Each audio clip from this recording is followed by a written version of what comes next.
कुमार जी आज रुकवा दीजिए, यहाँ से वार्ता करिए और फिर कोई समाधान निकाल करके ही कोई काम करिए। मैं इससे ज्यादा आज इस पूरे परिवार की ओर से एक परिवार के तरह, भाई बेटे दोस्त के तरह हाथ जोड़ता हूं कि इस नेपाली नगर और राजीव नगर जिसमें सिर्फ सरकार की गलतियां हैं, थाने सीओ एडीएम डीसीएलआर और रजिस्ट्रार की गलतियां हैं, सिस्टम की गलतियां हैं, आम आदमी का दोष नहीं है। प्लीज, दोषी आप हैं, निर्दोष की जिंदगी को तबाह मत।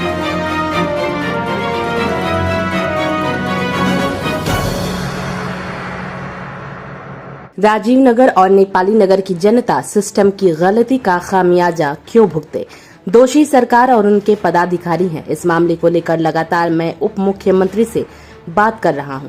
यहां डर और आतंक का वातावरण है। लोकतंत्र में सरकार जनता के लिए होती है। यह बातें राजीव नगर में अतिक्रमण की लड़ाई में जनता और प्रशासन के बीच पहुंचे जन अधिकार पार्टी के संस्थापक पप्पू यादव ने कही। उन्होंने कहा कि मैं सरकार से गुहार लगाना चाहता हूं कि राजीव नगर और नेपाली नगर की जनता को बख्श दीजिए। इस समस्या का समाधान बातचीत से निकाला जाए। सरकार अपनी गलतियों की सजा हजारों परिवारों को नहीं दे सकती है। मैं यहाँ की जनता के साथ हूँ। आखिर हम लोग करें क्या? मैं सिर्फ इतना कहना चाहता हूँ, मैंने आज भी सीएम हाउस बात की, लगातार डिप्टी सीएम ने आश्वासन दिया। मैं बार बार कहता हूँ, गवर्नमेंट कोलैप्स है, सिस्टम निरंकुश हो चुकी है। लगातार बेटी बहन और मां के साथ ज्यादती, घट ढुक के मारपीट नेपाली नगर में, राजीव नगर में डर और आतंक का वातावरण है। हिटलर, नेपोलियन और मोसोलिनी से भी बुरा हाल है। इतना बड़ा आतंक का माहौल डेमोक्रेसी में, सरकार जनता के द्वारा होती है, जनता के लिए होती है। सरकार प्रतिबद्ध है आम आदमी के लिए। सरकार को इतने बड़े शहर में इतनी बड़ी परिवार के लिए कोई रास्ता निकालने की जरूरत थी, लेकिन आज सुबह से किसी के घर में बिजली नहीं है, किसी ने लैट्रिन नहीं गया, किसी के यहाँ खाना नहीं बनी। इससे बुरा हाल कुछ हो नहीं सकता।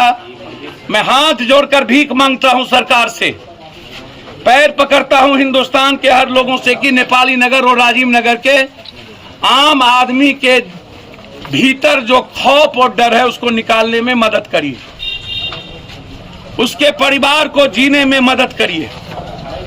मैंने अभी डीएम से मैं बातचीत की। डीएम हमसे सीधा कहा कि सर आप रहिएगा तो वायलेंस हो जाएगा।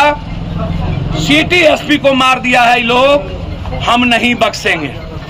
और फिर महिलाओं के साथ धूप के बर्ताव गलत कर रहा था तो मैंने रोका। मुझे लगता है कि मुझे जान न देना पड़ जाए। हालात अच्छे नहीं हैं।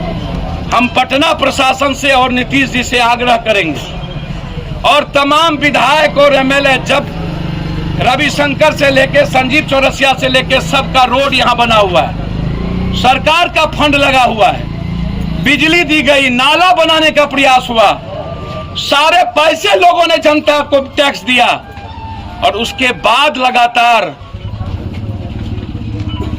आतंकी हमला से भी बड़ा माफी नहीं हो सकती। यदि सरकार ने इस तरह के रवैये, तारकिशोर जी हों या कोई, शायद इससे बड़ा नाइंसाफी दुनिया में नहीं हो सकती। हम बाढ़ में भी आए थे नेपाली नगर, राजीव नगर, तब भी हमने कहा था हालात अच्छे नहीं हैं और लोगों ने अपने प्रयास से जिंदगी बचाई। और फिर आज मौत का मंजर है। सारी बच्चियां और बच्चे, मासूम बच्चे और मां आतंक के माहौल में है, मरने की तैयारी में बुजुर्ग हैं। शायद क्या होगा कहना मुश्किल। एक कैजुअलिटी हो चुका है, कई लोग जल चुके हैं, पेट्रोल छीट के जलाने का प्रयास किया गया। मैं हाथ जोड़ के, यदि नीतीश कुमार जी आप मेरी बात सुन रहे हैं, प्लीज आज इसको रुकवा दीजिए।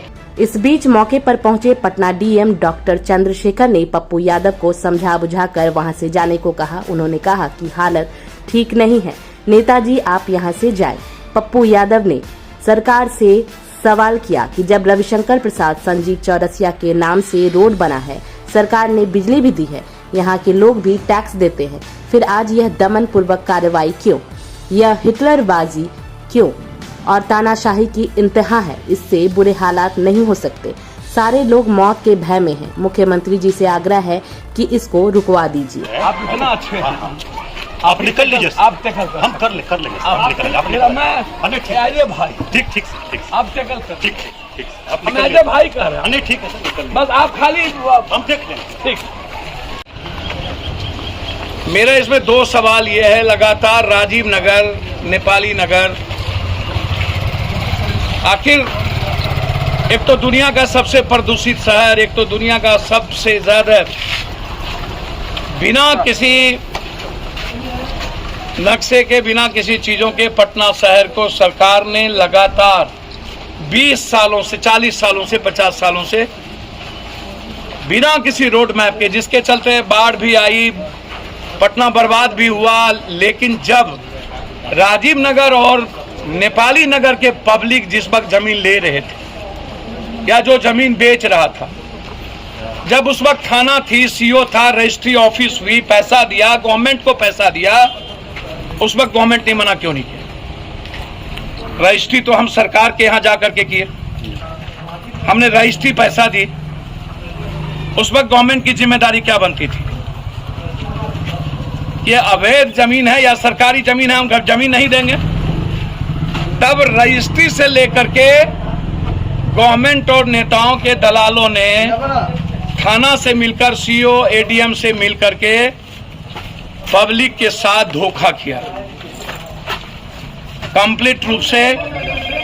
और पब्लिक निर्दोष होती है, वो उन्हें जहां जिंदगी जीने का आशियाना मिलेगा, वो व्यक्ति वहां अपना परिवार को सुरक्षित रखने का प्रयास करेगा।